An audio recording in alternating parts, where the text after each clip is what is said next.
সকালবেলা উঠে টিফিন বা লাঞ্চ বক্স বানানোটা একটা বিশাল বড় ব্যাপার, কি তাই না বন্ধুরা?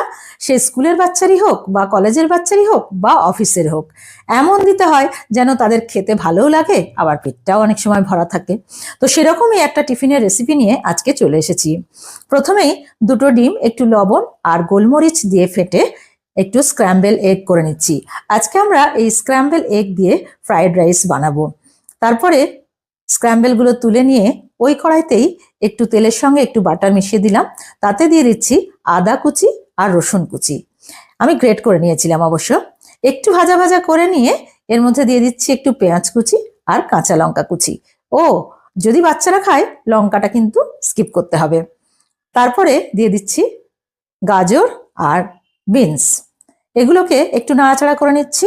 সামান্য একটু লবণ দিয়ে দেবো আর একটু গোলমরিচ দিয়ে দেবো, দিয়ে একটু নাড়াচাড়া করে নেব যাতে সামান্য একটু সফট হয়ে যায়। এরপরে দিয়ে দিচ্ছি বাঁধাকপি কুচনো, 1 কাপ পরিমাণ বাঁধাকপি কুচনো দিয়ে আবারও একটু নাড়াচাড়া করে নিচ্ছি। তারপরে এর মধ্যে দিয়ে দিচ্ছি ক্যাপসিকাম। ক্যাপসিকামটা সবচেয়ে শেষে দিলাম, কারণ এটা খুব তাড়াতাড়ি সফট হয়ে যায়। তো ভালোভাবে নেড়ে চেড়ে নিলাম। এখন আগে থেকে রান্না করে রাখা রাইস দিয়ে দিলাম 1.5 কাপ পরিমাণ, দিয়ে একটু লবণ আর গোলমরিচ দিয়ে দিলাম, দিয়ে বেশ ভালোভাবে সবজিগুলোর সঙ্গে মিশিয়ে নিচ্ছি। এইভাবে ভাতটাকে ভেজে দিলে বাচ্চারা কিন্তু খুব সুন্দরভাবে খেয়ে নেবে।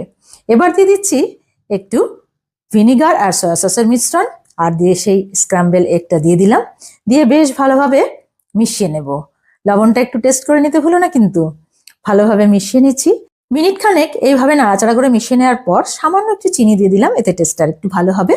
দিয়ে আবারও একটু মিশিয়ে নিচ্ছি। আমাদের একদম গরমা গরম fried rice, egg fried rice একদম রেডি। এবার এটাকে লাঞ্চ বক্সে গরম গরম দিয়ে দাও।